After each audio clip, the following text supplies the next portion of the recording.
Thank you very much. Appreciate it. We had a very good conversation 1 hour ago with the European leaders, many of them involving the war with Russia and Ukraine. We had a long discussion, and things are seemingly going well, but we've been saying that for a long time, and it's a difficult one. We had, as you know, settled 8 wars, and one was having a little problem yesterday, Thailand and Cambodia. We were able to straighten that out. There was some killing going on that shouldn't have happened, and we appreciate them working to get it straightened out, and they have. The security protocols yesterday were amazing, and they have been amazing, having to do with Russia and Ukraine. And I had a long talk with President Zelensky. Also, I spoke with the heads of Germany, Italy, NATO, Finland, France, the United Kingdom, Poland, Norway, Denmark, and the Netherlands. We had very long and very good talks. And again, I think things are going along pretty well. 27,000 soldiers were killed last month. It shouldn't happen. It should have never happened, should have never started. That war should have never, ever started. But it did, and we're trying to get it solved. That was Biden's situation. We're trying to get it done. And I think we're closer now, and they will tell you that they're closer now. We had numerous conversations with President Putin of Russia, and I think we're closer now than we have been ever. And we'll see what we can do. We want to save a lot of lives. We sell equipment to NATO. We don't spend any money, but we do want to see if we can save a lot of lives. When you're losing 25,000 to 30,000 soldiers, mostly soldiers, other people too, from towns, and like places like Kiev, various other places throughout Ukraine, it's pretty bad. Nobody's seen anything like it, actually, since World War II. But we're getting closer. We're having tremendous support from European leaders. They want to get it ended also. And at this moment, Russia wants to get it ended. The problem is they'll want to get it ended, and then all of a sudden they won't. And Ukraine will want to get it ended, and all of a sudden they won't. So we have to get them on the same page. But I think that's working along. Very good talk. On day one of my administration, I signed an executive order making it core mission of the United States military to protect and defend the homeland. And today we're here to honor our military men and women for their central role in the protection of our border, something that I campaigned very, very strongly on. And they made me look really good. They're unbelievable. They made us all look good. I mean, we went from having millions of people pouring over our border to having none in the last 8 months, none. In a few moments, we'll officially recognize their service by awarding them the Mexican Border Defense Medal, which is a big deal. We're joined for this occasion by Secretary of War Pete Hegseth, Attorney General Pam Bondi, Chairman of the Joint Chiefs, General Dan Kane, Commander of U.S. Northern Command, General Gregory Gio, Commander of the Southern Border Task Force, Major General Scott Noman, Command Sergeant Major Brett Johnson of the U.S. Army's 10th Mountain Division, Administrator of the Drug Enforcement Agency, Terry Cole, and many other members of our administration who have done an incredible job on the border. You know, people forget now that the border has been secure for actually 7 months, think of it, more. And they don't mention the border anymore. Nobody talks about the border. They talk about affordability, and we're the ones that are bringing the prices down. We were given the worst inflation in our country's history, and we're bringing the prices down. But the affordability is on the Democrats because they have made it unaffordable to be in this country. But we're bringing those prices down, and they're coming down quickly. Energy is coming way down, and if you look, gasoline prices are hitting in many locations $1.99 a gallon. Nobody thought they'd see that. There were $4, $5, and $6 a gallon under Biden. In the 4 years before I took office, our southern border was surrendered to criminals, drug cartels, human traffickers, and child smugglers. Our entire southwest border on the Mexican side is under the physical control of cartels that are among the most violent entities nobody's ever seen anywhere on the planet, the most violent people on the planet. Remember when the Democrats and others, the radical left, used to say that the people they're allowing into our country, immigrants, are nice people. They're not violent like our people. Well, they make our people look like babies.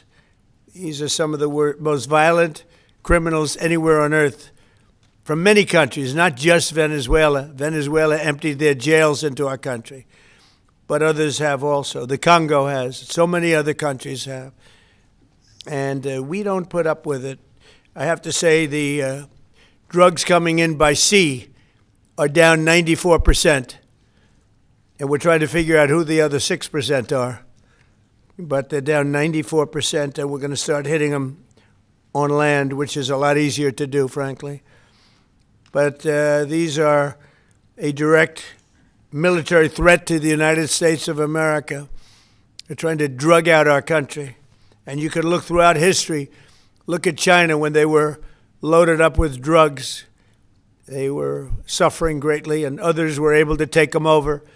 And other countries also. They're trying to drug out our country, and we're reversing it rapidly, actually. But with the help of our great service members, we've stopped the invasion in its tracks, and we're dismantling the cartels very rapidly. And they are being declared enemies of the United States of America. They have been so declared, legally declared. More than 25,000 warriors have served in this historic operation. It is indeed an incredible and historic operation.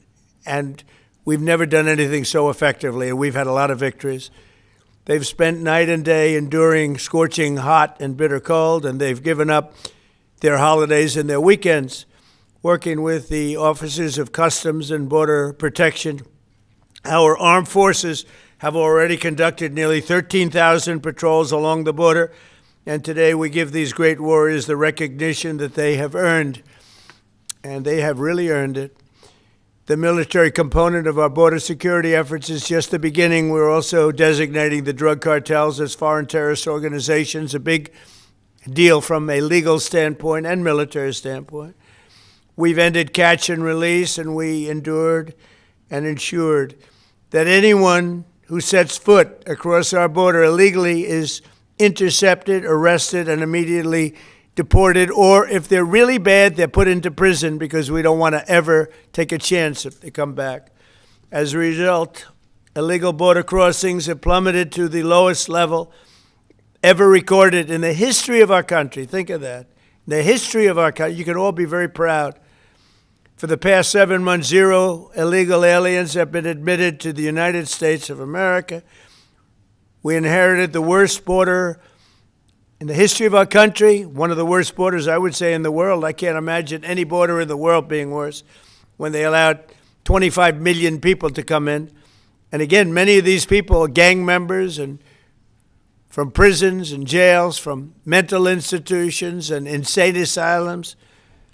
And some of the worst people on earth they allowed to come into our country. We're getting a lot of them out. We've made a big dent. And the self-deportation is something nobody talks about, but literally millions of people are self-deporting because they don't want to be captured. Once they're captured, they don't have the chance to self-deport. They never have the chance to come back into our country. We inherited that border from an incompetent administration and turned it into the strongest border in the history of our country. So we took the worst border in the history of our country, and in a period of 2 months, we turned it into the strongest border in the history of our country. During this time, we've also achieved a 50% drop in the amount of fentanyl coming across the border, and China is working with us very closely on bringing down the number and the amount of fentanyl that's being shipped. You know, fentanyl is very bad when you mix it with certain ingredients, but it also is very important for medicine, for anesthesias, various other things. I want people to understand that. It's not made necessarily for bad. When it's mixed with certain things, it becomes bad. And that's what's taking place in Mexico. And we've got it down to a much lower number, not satisfactory, but it will be satisfactory soon. In May, we executed the largest fentanyl bust in the history of the U.S., seizing 3 million fentanyl pills all at one time. Think of that, 3 million pills. It's amounted to billions of dollars worth of drugs.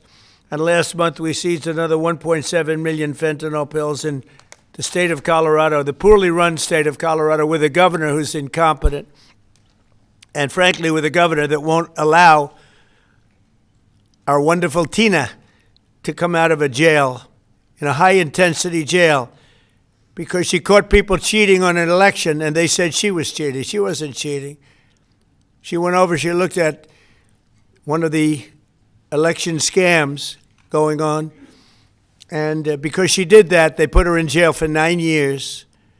The governor of Colorado is a weak and pathetic man who was run by Tren de Aragua, the criminals from Venezuela, took over sections of Colorado, and he was afraid to do anything. But he puts Tina in jail for 9 years because she caught people cheating. And when she walked over and got involved in it, they said she was cheating. She wasn't cheating. She caught people cheating on the election, 2020, along with a lot of other people that cheated on that election. You'll see that coming out more and more. But there's no doubt that America's adversaries are trafficking fentanyl into the United States, in part because they want to kill Americans. If this were a war, that would be one of the worst wars. I believe they killed, over the last 5 or 6 years, per year, 200 to 300,000 people. You hear about 100,000, which is a lot of people, but the number's much higher than that. That's been proven. And they've destroyed a lot of families, because when they lose a child, or even if their child is heavily addicted, you lose that family. The family will never be the same. That's why today I'm taking one more step to protect Americans from the scourge of deadly fentanyl flooding into our country. With this historic executive order I will sign today, we're formally classifying fentanyl as a weapon of mass destruction, which is what it is. No bomb does what this is doing. 200 to 300,000 people die every year that we know of. So we're formally classifying fentanyl as a weapon of mass destruction. But before I sign the fentanyl order, we will pin these great service members with their medals. And here today are the first 13 warriors who will receive the Mexican Border Defense Medal, which is a big deal. First, I'd like to ask Secretary Hegseth and Chairman Kane to say a few words. I'd like to have Tom Homan come up, please, if you would, say a few words. And I want to thank all of the people, Pam and everybody, Stephen Miller, great Stephen Miller, what a job he's doing, for being here. Thank you both. Appreciate it very much. We have so many great people here. But I do want to ask Tom to say a few words also. So, Pete, why don't you start it off, please? Thank you. Mr. President, thank you. I would echo what you said. This has been a team effort from the beginning. Tom Homan, Terry Cole, Stephen Miller, Pam Bondi, Christy Nome, Customs and Border Patrol, Protection.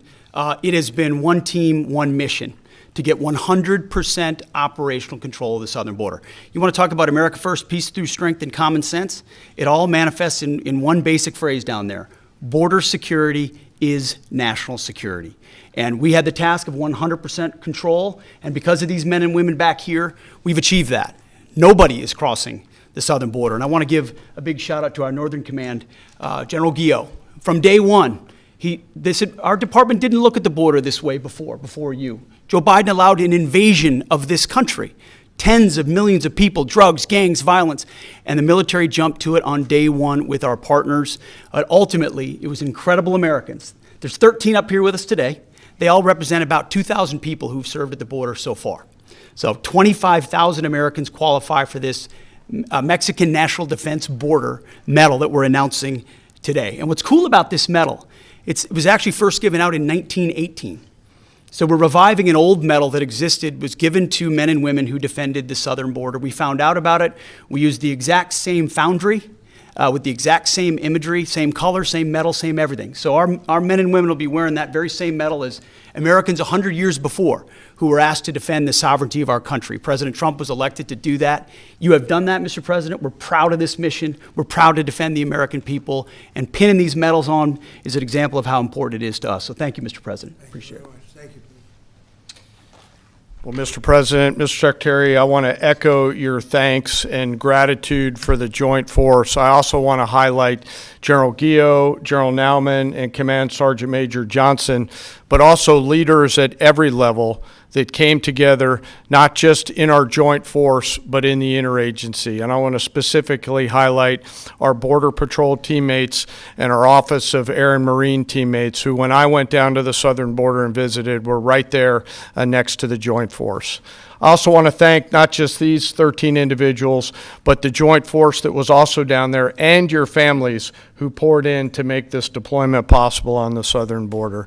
And of course, this time of the year, I'm always thinking about our currently deployed forces who are out there around the world doing our nation's business, and of course our fallen and their families who show us what courage and tenacity really are as they move forward after the loss of a service member. So thank you, Mr. President. Thank you, Mr. Secretary. Tom, please.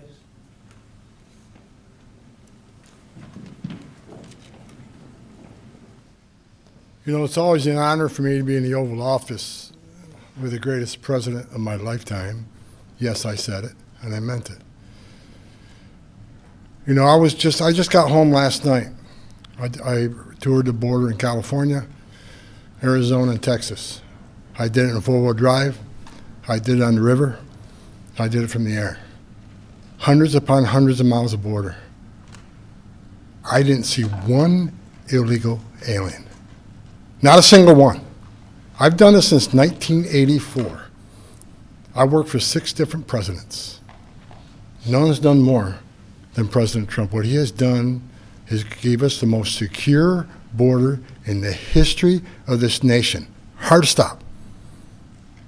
I went to hundreds of miles of border and didn't see one illegal alien. Incredible, considering the Biden administration, we had 10, 12,000 a day, most released in the United States. I'm proud to be with these patriots behind me. I'm already proud to be in the Oval Office of the President, but being with these heroes, I met some of these soldiers down on the border. And actually, a shout out to Fort Drum, New York. We got some 10th Mountain Division here, so Elise Stefanik, Claudia Tennant, we all love Fort Drum and the 10th Mountain. So look, this is a game changer. I want to make something perfectly clear, because we get attacked all the time being inhumane. The Biden administration is much more humane. It's a bunch of crap. Because there's been studies done that 31% of women that make that journey through the cartels get sexually assaulted. They get raped. And not just the women, children too. I've done numerous investigations in that. Sex trafficking was at historic highs with that open border. Fentanyl, historic highs that killed 250,000 Americans. No inspector terrorists that came across the border. Record, historic. What happened under the Biden administration was the most inhumane thing I've seen in my lifetime. Now that the border is 96% decline, 96% less people are coming, how many women aren't being raped? How many children aren't dying making that journey? How many women and children aren't being sex trafficked into this country every day? How many known suspected terrorists aren't just walking across that border?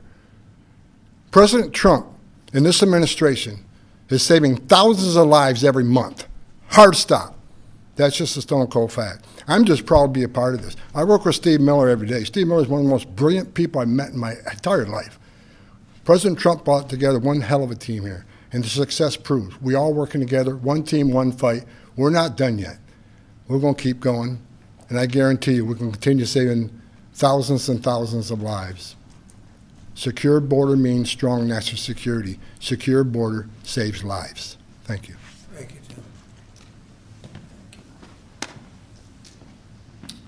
Okay, let's do the medals, and I'll be signing this. Maybe you'll do the medals first, and then I'll sign, okay? Please.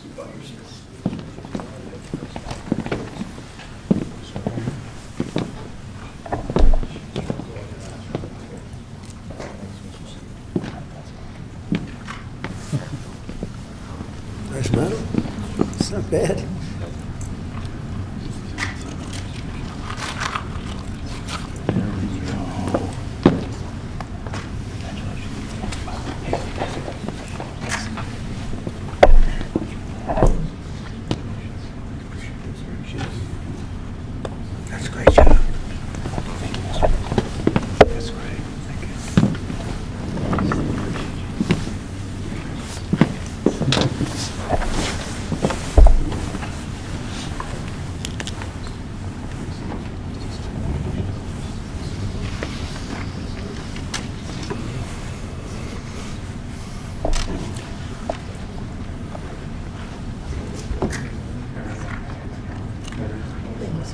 Great job. Great job, fellas.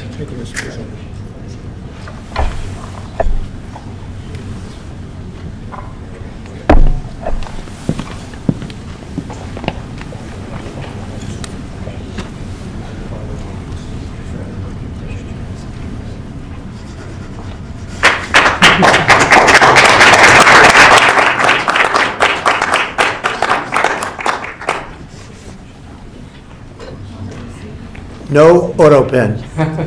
None, ever. We don't like auto pens, right? We don't like auto pens. How about gathering around me, and we'll hold this up. Congratulations, it's an amazing job. Come on around, come on around. Let's take a good picture.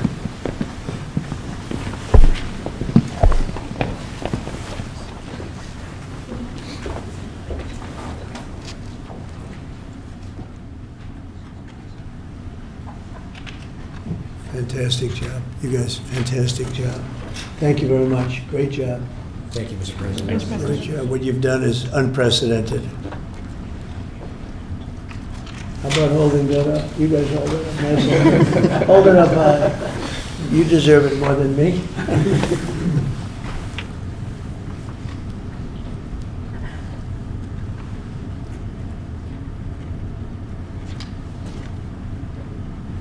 So I'm going to give you another medal, though, that may be more beautiful. I'm not sure it means as much, but it's really good, okay?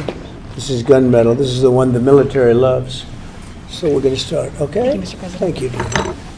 Here you go. Thank you, Mr. President. Thank you, Mr. President. Pretty nice. Want to compare it? Let me see, compare it. Let me see how that looks. I don't know. That looks pretty good. Thank you, Mr. But that means something very special. Thank you, Mr. President. Thank you.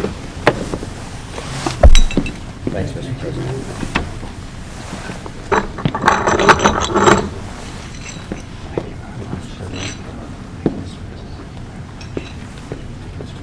What you can do, tie it around your neck. Is there a nice ribbon? I think you'll like it. It's special. We don't give them to many people. Thank you, Mr. President.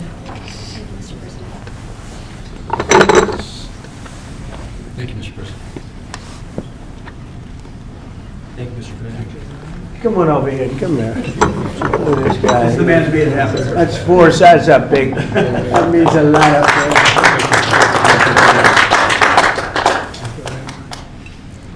Hey, General, come on over here, even though you have one. I gave him one. No? This general right here, General Raisin Case. He's a great general. Thanks very much.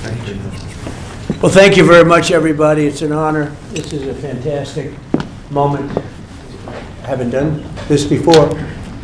And the job they've done on the border is unthinkable. What they left us with, that they would have open borders with millions of people, 25 million people, probably more than that, pouring into our border, totally unchecked and unvetted. Now we have the opposite. And we want people in our country, but they have to come in legally. And they know that, and they know they're not getting through, so now they don't even try. So all of the death that Tom Holman talked about, the rape and the death and all the problem, doesn't really happen because the caravans, the name I think I came up with, maybe not, but the caravans are very small. In fact, for the most part, they don't even exist anymore because they know they're not going to get through. In a little while, you'll be seeing, I'm suing the BBC for putting words in my mouth, literally, they put words in my mouth. They had me saying things that I never said coming out. I guess they used AI or something. So we'll be bringing that lawsuit. A lot of people are asking, when are you bringing that lawsuit? Even the media can't believe that one. They actually put terrible words in my mouth having to do with January 6th that I didn't say. And the beautiful words that I said, right? The beautiful words, talking about patriotism and all of the good things that I said, they didn't say that, but they put terrible words. They actually have me speaking with words that I never said, and they got caught because I believe somebody at BBC said, this is so bad, it has to be reported. That's called fake news. So we'll be filing that suit probably this afternoon or tomorrow morning. I want to thank all of you for being here. If you have any questions, I guess you could ask, but this is really a day of celebration for these people. The job they've done is really unprecedented. So go ahead. On Brown University, Mr. President, Do you know what the motive of the shooter was? Was it a targeted attack? That's moving along now, and we don't, and we're going to see what happens. Hopefully, they're going to capture this animal. Hopefully, they're going to capture it. Has Kash Patel told you why it's been so difficult for the FBI to identify who the shooter is? Well, it's always difficult. So far, we've done a very good job of doing it with Charlie, with, the various times this has happened. They've done it in pretty much record time.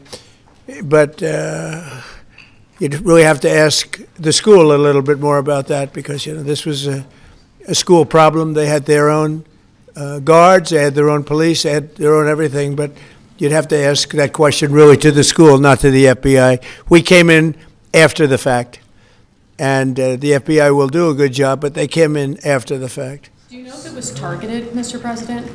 No, they don't know that yet, no. Sir, on the issue of drugs, is it accurate that you are considering an executive order to reclassify marijuana under the control? We are considering that, yeah. Are you planning? Because a lot of people want to see it, the reclassification, because it leads to tremendous amounts of research that can't be done unless you reclassify. So we are looking at that very strongly. Mr. President? Mr. President, Katie? is it true that the reports that you rebuked the Israeli Prime Minister? Please. Are the reports that you rebuked the Israeli Prime Minister for the hit on the Hamas general true? And is Israel undermining your efforts to be a peacemaker? No, Israel and I have gotten along very well. My relationship with Bibi Netanyahu has been obviously a very good one. Look, we took out Iran. We wiped out, with that plane right there, we wiped out the B-2 bomber. We wiped out the Iran nuclear threat. And because of that, we were able to make peace in the Middle East. No, we've had a very good relationship with Israel. We actually have a very good relationship with just about everybody in the Middle East. But was that a violation of the ceasefire, the strike on the Hamas general? We're going to have to, we're looking into that. Yeah, we'll look into it. Mr. President, on the Syria ambush of U.S. Yeah. forces, do you still have confidence in the Syrian president? I do. I mean, this had nothing to do with him. This is a part of Syria that they really don't have much control over. And it was a surprise. He feels very badly about it. He's working on it. He's a strong man. And no, this had nothing to do with the Syrian government. This had to do with ISIS. What will the U.S. response be? As a response, they'll be hit hard, yeah. Javier Negre, Real America's Voice on Español. First of all, thanks for honoring these Thank you. heroes. The communists have lost Chile. The pro-Trump candidate, José Antonio Caz, won the elections. Do you think this right-wing wave in the Spanish world is due to your influence? Well, we just had a good one in Honduras, as you know. Had a great election there. I endorsed somebody that was not leading, and he won the election. And we had a good one just a couple of hours ago, I found out, in Chile. The person I endorsed, who was not leading, ended up winning quite easily. So I look forward to paying my respects to him. I hear he's a very good person. Yeah. Mr. President, thank you, Mr. President. This year you fired Democrats from a number of federal agencies, and now going into 2026, there are some key regulators like the SEC, the CFTC that are going to have zero Democrats. Do you plan to appoint Democrats to fill those empty spots, or do you think that federal agencies shouldn't have Democrat commissioners? Well, do you think they would be appointing Republicans if it were up to them? So, we'll look at it. Look, we want to be fair, but typically they're not appointing Republicans. So you're asking me the question whether or not I'd appoint Democrats. But there are certain areas that we do look at, and there are certain areas that we do share power. And I'm open to that. Please. Mr. President, Yeah. a number of Republicans have denounced your statement on Truth Social after the murder of Rob Reiner. Do you stand by that post? Well, I wasn't a fan of his at all. He was a deranged person as far as Trump is concerned. He said he knew it was false. In fact, it's the exact opposite, that I was a friend of Russia, controlled by Russia. It was the Russia hoax. He was one of the people behind it. I think he hurt himself in career-wise. So he became like a deranged person, Trump derangement syndrome. So I was not a fan of Rob Reiner at all in any way, shape, or form. I thought he was very bad for our country, yeah. Blue slips, Mr. President. Leader Thune doesn't seem like he wants to get rid of blue slips. Will there be consequences for the Senate if they? Well, I think they should get rid of blue slips because as a Republican president, I am unable to put anybody in office having to do with U.S. attorneys or having to do with judges. In other words, if you have one not two, you don't need two, just one. If you have one Democrat senator, where we have a lot of them, you have one Democrat senator in a state, it is not possible to appoint, because of blue slips, a judge. It's not possible to appoint a U.S. attorney. You see that happening. And I think it's a disgrace. I think blue slips are a disgrace. They've long since, they should not be relevant anymore. This is a different world than it was 15, 20 years ago. You know, that was a gentleman and gentlewoman world. This is a little bit different, unfortunately. Yeah, please. Mr. President, what do you want to see Congress do this week as it relates to health care and the expiring ACA? Yeah, that's a good question. I'd like to see the people get the money. I'd like to see all of the money that's going to the Democrat insurance companies. You know, the insurance companies are making a fortune. They're up 1,700% and more. And they're taking in hundreds and hundreds and hundreds of billions of dollars, even trillions of dollars. And Obamacare gives you terrible health care. Just so you understand, Obamacare was set up, and I said it right from the beginning, for the benefit of the health insurance companies, of the insurance companies. They're making billions and billions of dollars. Their stock is through the roof. I don't want to give them anything. I want all money going to the people, and let the people buy their own health care. It'll be unbelievable. They'll do a great job. They'll get much better health care at a much lower cost. Would you like Republicans next year to just use reconciliation to do with health care exactly what you laid out, and they wouldn't have to worry about Democratic votes? Well, that or knock out the filibuster. If you knocked out the filibuster, it would all go away. But we have a few people that wouldn't do that. It's crazy. Look, we should knock out the filibuster. And if you did that, we'd get voter ID. You'd have no mail-in voting, all things that make our elections dishonest. And you'd get a lot of other things having not even to do with voting. But Republicans should knock out the filibuster, and we should approve a lot of things. You wouldn't have January 30th looming, because, you know, you have the 30th of January looming. You know that, right? And if we knocked out the filibuster, it would be just a simple approval. But you have some Republicans, they're unable to explain why. You know, if you ask them why, they're unable to explain it. They cannot win the debate. But they should knock out the filibuster. And frankly, they should get rid of the blue slips too, yeah. Mr. President, the Democrats won Miami, where you won the election 1 year ago. Do you think it's because of the Hispanic media like Telemundo that are publishing fake news about the ICE operations? How do you plan to win back those votes for midterms? Yeah, well, I won that whole election. And, you know, it's interesting. When I'm not running, we don't do as well. And I'm going to try and get that changed for the midterms. But we did have a big win in Tennessee, as you know.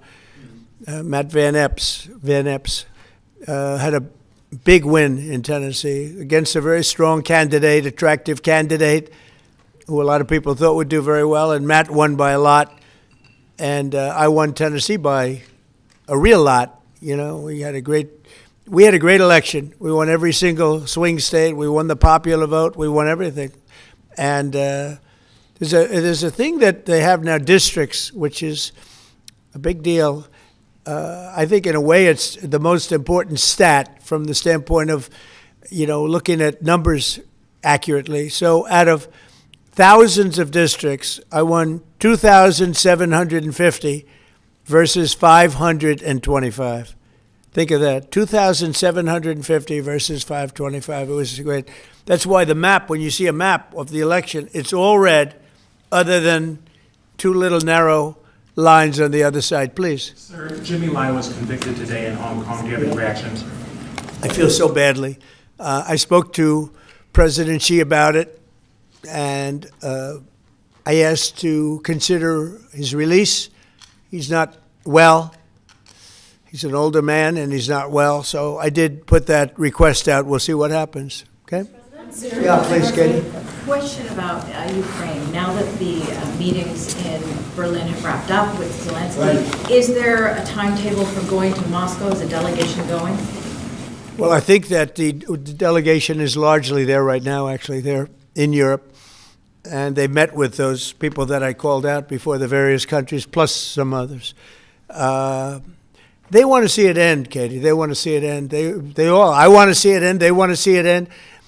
I actually think that President Putin wants to see it end. You know, I've had good talks. We've had good talks with Russia. And I think they'd like to get back to a more normal way of life. Mr. President, follow up there. An Article 5-like deal seems to be emerging without NATO membership for Ukraine. If such a security guarantee is offered, what incentive is there for Ukraine to give up any sort of territory? Well, look, you have, they've already lost the territory, you know, to be honest. I mean, the territory is lost. But in terms of security guarantee, we're working with Europe on it. Europe would be a big part of that.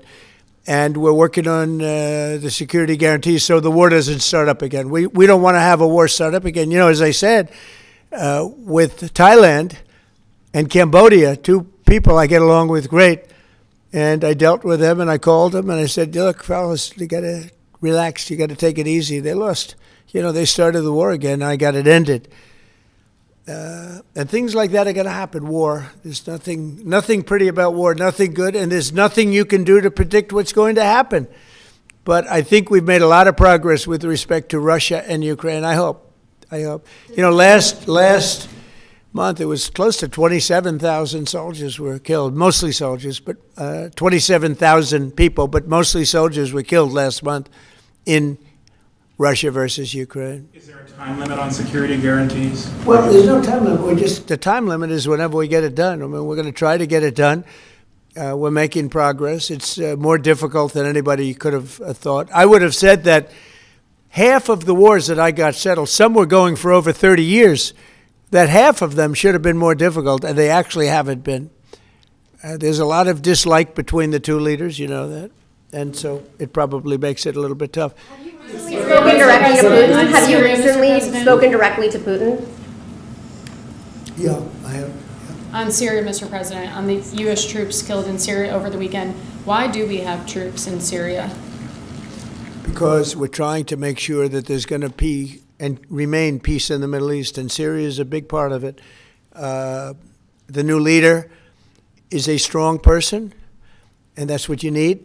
This is a rough part of the world, and it's been amazing what's taken place in Syria.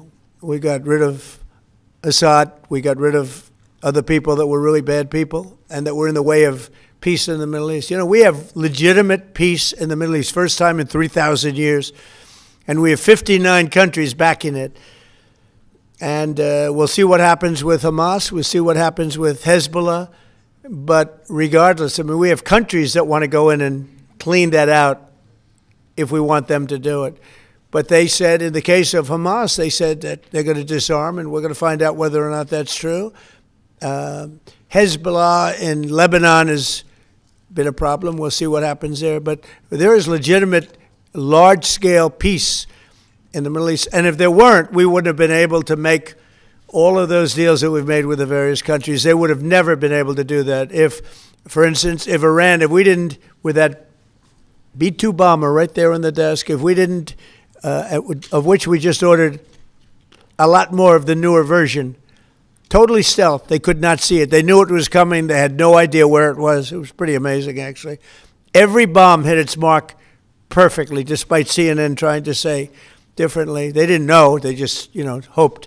They hoped that we didn't, but it turned out that they did. Atomic Energy Commission confirmed it. So did Iran confirm it. They got knocked to hell.